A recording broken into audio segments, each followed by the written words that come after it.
We'll finish off with Waljit.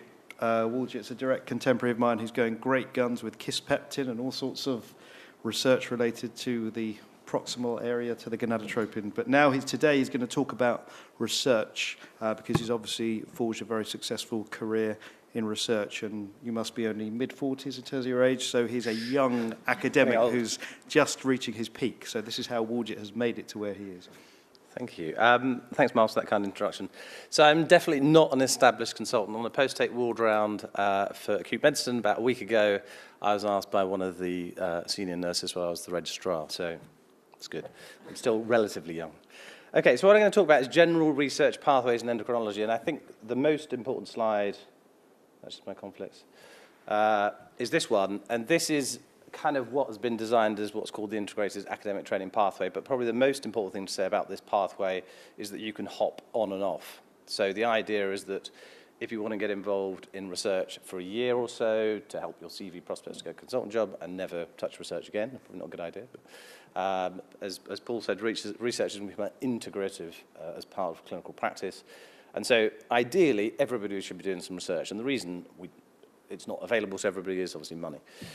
So I'm just going to cover some of these points which are relevant, and obviously down here is medical school that most of you hopefully have been through, and foundation programs, and this is going to be the core theme, and later on if you continue down an academic path. So I guess the first thing to start with is the academic clinical fellowships, and some of you would have heard of these, and maybe in one, which are ACFs, so they're funded by an IHR, they're up to 3 years, 25% of your time is in research, protected dedicated lab time, counts towards your training as well, and essentially what you're trying to do is get pilot data to be competitive for a research training fellowship for a PhD. But the other thing to mention is other opportunities. So if you don't get an ACF, there's not many of them about, there might not be one in your specialty, in your region, is think about other opportunities. So there has never been a better time, I'd say, in terms of medical research and funding in the UK. It's pretty amazing. Compared to, say, 10 or 15 years ago, and all the way through from test tubes all the way through to humans. So local funding, 1-year charity fellowships. Most hospitals will have fundraising organisations, and they will offer 1-year fellowships at various places. SfE do a small project grant for 10,000 that can get pilot data, and a principal investigator may have a project grant if you're interested. And you're in contact with them, they may be able to provide funding or soft funding for a year or so. So get involved, and this is not the only way to do it. And that will hopefully make you competitive for a PhD fellowship. PhD fellowship is about 250k, and hence they're competitive. So I'm not going to say huge amounts about this, but this is obviously critical in terms of buying out time for 3 years to do an MD, a PhD, whatever you're interested in doing. The important thing is knowing the funders. So these are probably the 3 big ones, Wellcome Trust, MRC and NIHR, that will fund pretty much anything that you want to do if you've got a good enough project and it's interesting and important to health. Don't forget the specialist charities. So people kind of often say which charity is the best one to go for. I'm happy to accept money from absolutely anybody. So remember Diabetes UK, Women of Wellbeing, other smaller charities that might be offering 1-year or 3-year fellowships. Okay, so the research training fellowships, the assessment criteria, and Paul can probably talk about this for having sat for about a decade on the MSc panel, I think, and running it. Person, project, and place. So those are the 3 things. So it's done incredibly fairly, but it's obviously very competitive. This is a competition you're up against your colleagues. So you need to be good and show, and as I said, those other opportunities that you're interested in research. Project has to be good, and it needs to be an appropriate institution which have got the infrastructure to support you. During your PhD years, it's obviously learning to try and become a scientist, develop research skills, attending meetings, presenting your data, networking, and establishing that research network that's going to drive things forward, and obviously getting some outputs in terms of publications. So then the pyramid does get steeper, but if things have gone well, and the reality is they do have to have gone well if you're going to proceed, you can move through to postdoctoral opportunities, and one of the first ones that you could think about as a clinical lectureship, again, most of you will have heard of these, 50-50, up to 4 years, allows you to, instead of being at the leading edge, hopefully, of your research area and stopping, going back to clinical practice, 50% clinical, 50% research, up to 4 years. And the idea here is that you consolidate your publications and get your CV in a state that you can apply then for an appropriate further fellowship. And then the postdoctoral fellowships, these are aimed, basically, as you're going into kind of consultant level, you've done most of your training, your PhD's hopefully gone well, you've got publications out, and there's a move to try and make a more streamlined pathway where people, if they have done well and are interested, can go into postdoctoral fellowships, and these will pay consultant salary as well. So there's early postdoctoral fellowships, so there's a big jump from just doing a PhD to an intermediate fellowship, which is about £1 million and 5 years funding at consultant level, plus usually a research assistant. And so the early postdoctoral training is for about 3 years, funded by Wellcome Trust and NHI, and also got a similar-ish scheme. And the idea is that this gives you enough time to build your publications, consolidate your outputs, and hopefully be in a position to apply for an intermediate or a clinician scientist fellowship. And these are 5 years. And really the point of these fellowships is they buy out time. So I've been working for Imperial since 1999, and they still are yet to pay a penny of my salary. And that's an amazing privilege because it means you've got the time and your supernumerary to everything else that you're doing. So they really allow you to kind of concentrate on your research, consolidate what you're doing, but also enable you to continue in clinical practice. The other thing that's very important is to find a mentor who's going to support you through it. So this is a 5-minute quick whistle-stop tour, but really there's a lot of schemes out there, and you really need to know somebody who's going to help you through this pathway and help you make the right decisions along the way. Okay, that's it. Thanks. Thank you, Waljit. Could I invite Paul and Waljit, stay here, and Nim, do you want to come and sit here, because you're going to be answering the questions, and I'll stand here so there's enough room. And Tony and Shibu can stay there. Take a seat, there should be enough room for 2 more chairs. It's time now to open up the floor for questions, really. Shout if there's no microphone. Oh, there's a microphone up front. Can I say something, just while people are... Yeah, Tony, go for it. Hello, Tony Cole, Cambridge. I just want to echo something that Paul Stewart said about technology, and you may have heard, for all the wrong reasons, about our hospital and Epic. I don't know if anybody else here has gone completely electronic overnight. Anybody else? I think what Paul said is very true. It is not going away. It is coming like a glacier your way. And I think if there's anything else that's happening in your area, get on board as soon as you can. Otherwise, you'll be left with a system which is just going to crucify you later on. So it's coming. So as soon as somebody says, we're having an electronic record coming into your hospital, phone up people, badger them, be involved in as much as you can. Otherwise, you'll be spending ages wasting executive power trying to get back to where you were before. So engage early, because it's not going away. When was the last time you went to your GP and saw him or her write something on a piece of paper? They've been doing it for a decade. And Professor Wass has something to say. So just 2 things to emphasise, really, because I think it's really important for everybody during their training period to get engaged in some research. And what Waljit said at the end of his talk is getting a mentor. So you should all be involved in some sort of research. You should all be involved looking for a decent mentor who's been successful in research, got grants, published papers, and it's something which is deeply satisfying. And I think that you should, at the beginning of your consultant career, have a very clear focus that 1 or 2 sessions could and probably should be devoted to doing research. And the sooner you can get involved, the sooner that'll enhance your career and make it more successful and more likely that you get a good consultant job. Thank you for that. Any questions from the audience? Any burning questions? We have one. Yeah, please come to the front.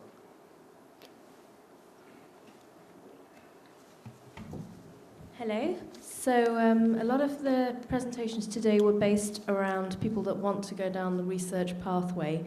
Not every SPR is necessarily interested in pursuing that. What do you advise the people that want to concentrate on other things, such as, teaching, management, leadership, etc.? What do you advise for them in order to get ahead? Who wants to take that? Paul. so I think that's an excellent point, and the principles to me are exactly the same. You need to make sure you've got protected time in order to do that. So, just as I think many of us go a huge long way to supporting the next research stars in endocrinology, so we're doing exactly the same for the next, innovators in education. Ditto management of health services. There's lots of people now looping out and doing business degrees, and clinical leadership for me at the moment is of so paramount in tomorrow's NHS that the more of those individuals we encourage, the better. So it's to me exactly the same principles. It's you finding time to do this. It's making sure you've sought out the appropriate mentors who are going to help you support that. But in doing so, you are a highly sought after commodity. Can I make an additional point? We've got two more. There's been John. something about education in the New England Journal and in the BMJ within the last few months, and I would plea with you that if you're doing education, that you actually analyze it carefully and actually try to evolve practice in a reasonably scientific way, because one of the major problems with education is that they don't analyze things academically and don't have a sort of a research attitude to developing new things, and I think that's really important at the moment, and one of the reasons why education isn't so highly regarded, as I would say, as pure academic research is. Nim. Just a practical point. Sometimes if when you're selecting your job, you've got to be careful that, so for example, you want to do teaching and you're going into a unit that already has someone who's very interested in teaching and is already doing that role, you may not be able to take on that role. So I think when you're selecting your jobs as well, you've got to be careful that you're going to a place where you will have the ability to do that. I think my advice to you would be, if you've not done a postgraduate qualification, I know it's a bit like getting your FIFA referee badge. It doesn't make you a good referee, but it's easy to say, I love teaching on your CV. But if you've committed the time and the money, frankly, towards having a qualification, then people will think you're serious about it. So if you haven't done that, you should probably think about that. Did we have someone with a question at the back?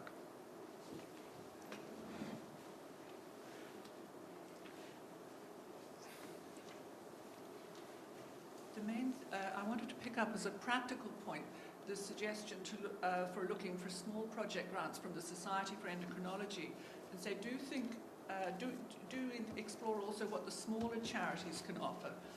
I'm with the Addison's Disease Self-Help Group, and we've managed to find the cash to reinstate our own very small project grant, which is only £5,000 a year, but I am hopeful that we might be able to offer more than one of them.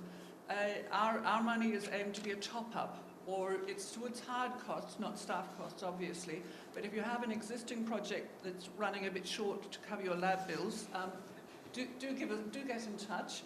As I say, we had to let that lapse for a couple of years with the cash flow problem, but we have reinstated that. And a number of the other small charities have similar, very modest amounts to assist at that entry level with small projects. And then I did want to applaud what Paul Stewart had to say, and also reinforce the message that it is well worth getting involved in anything that assists electronic communication between the GP and the hospital centre, and your patients will certainly be grateful for that. Thank you. Thank you for those comments. Any other questions?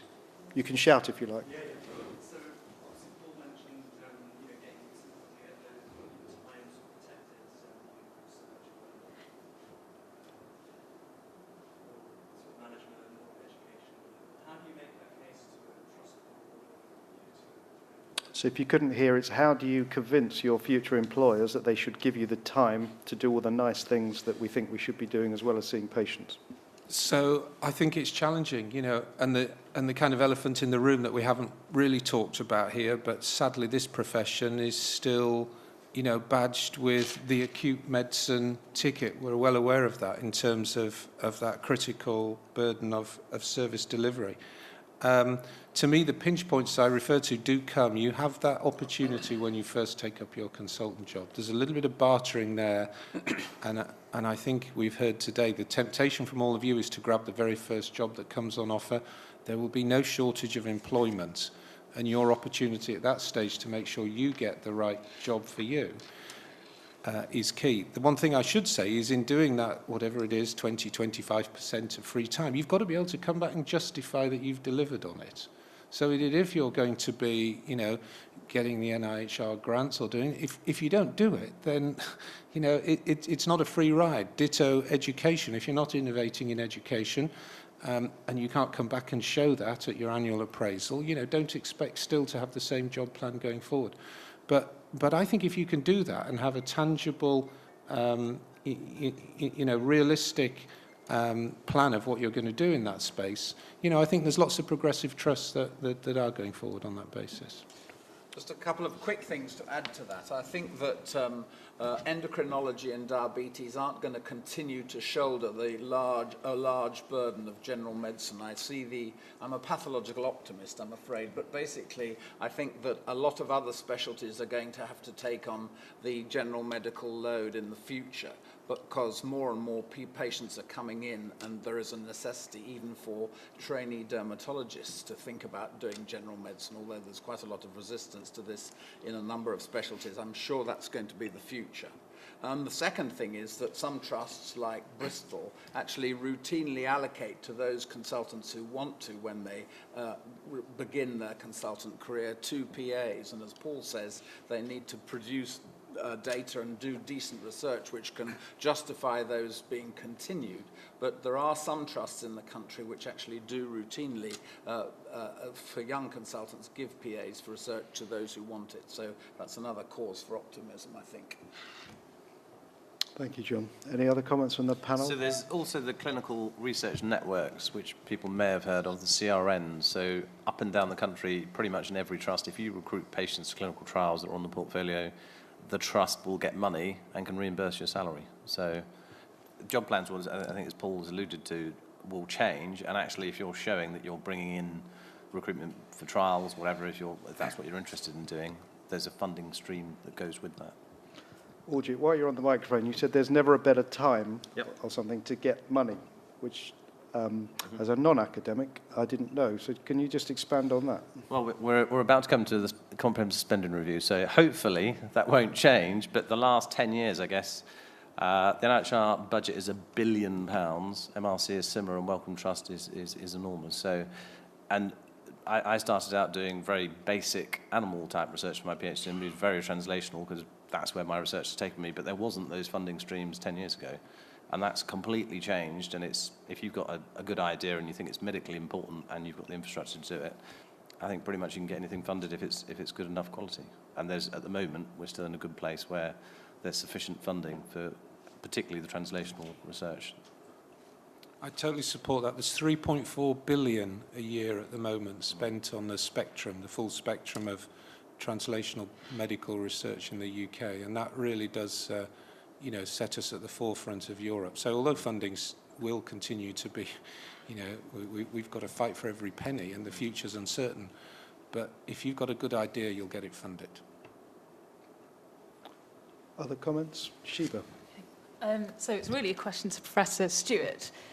You mentioned sort of thinking about working with industry in the future and how sort of healthcare is changing, and we need to embrace, ways of engaging with patients, even if it is via smartphones, judiciously. How do we think about that in the future, and how do we be judicious about it? Because I'm quite paranoid about being involved with industry in any shape or form. And secondly, at registrar level, how does one think about that, sort of embedding that sort of approach to perhaps research or clinical practice?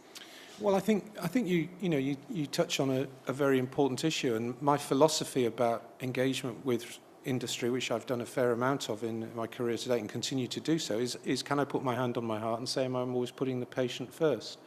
And if downstream there's profit margins for shareholders, that's life. But drug companies, better than any academic sector, probably with the exception of the Dundee Drug Discovery Unit, make fantastic drugs.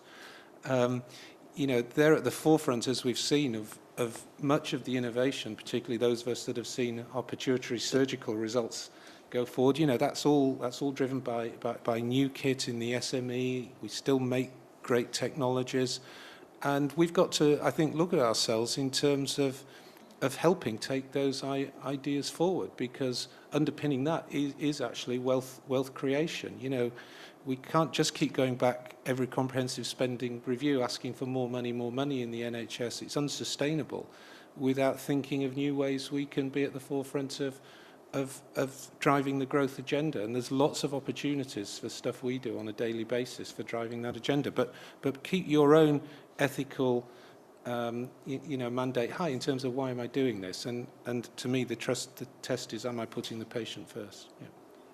I think we've got time for one more question, then we'll wrap up.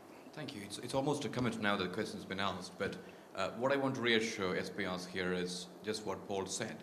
Working with the industry doesn't make you a bad person, and as much as Waljit said now is the best time in terms of public money, the entire MRC budget, which is 600 million to spend a year, will not make one drug across the world to market. So we have to be mindful of how small that pot really is in terms of research. And I also want to reassure the audience that when I first approached AstraZeneca for a clinical trial idea, I didn't have a PhD, I was not a consultant, but they put about multiple millions of dollars into the project because the science was good and we could prove it. That couldn't have happened in the public sector, and we'll present the results in the afternoon. But I just want to say, as much as you want to think that it's only the great and the good here who can actually get money from industry or get new trials reported, any one of you can. All you need is a good idea and some data to support that. Thank you.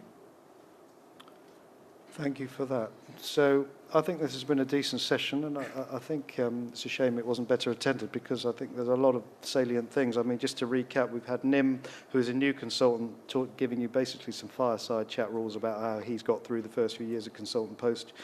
You've had an established academic, Paul Stewart, giving a broad-ranging talk about the sort of future of the NHS with the 5 key points and the sorts of things you could get involved with, and Waljit talking more about the academic side of things. I think the bottom line is you're in control of your own destiny. I think there is a slight culture of entitlement creeping into the junior doctors, and actually no one, as Paul was saying, you've got to justify whether you are given the free space and time to do things, and that means proving yourself. And if you're interested in something, then just go for it. No one's going to get in your way, essentially, apart from your own self. So thank you very much to the whole panel for what I think was a good session.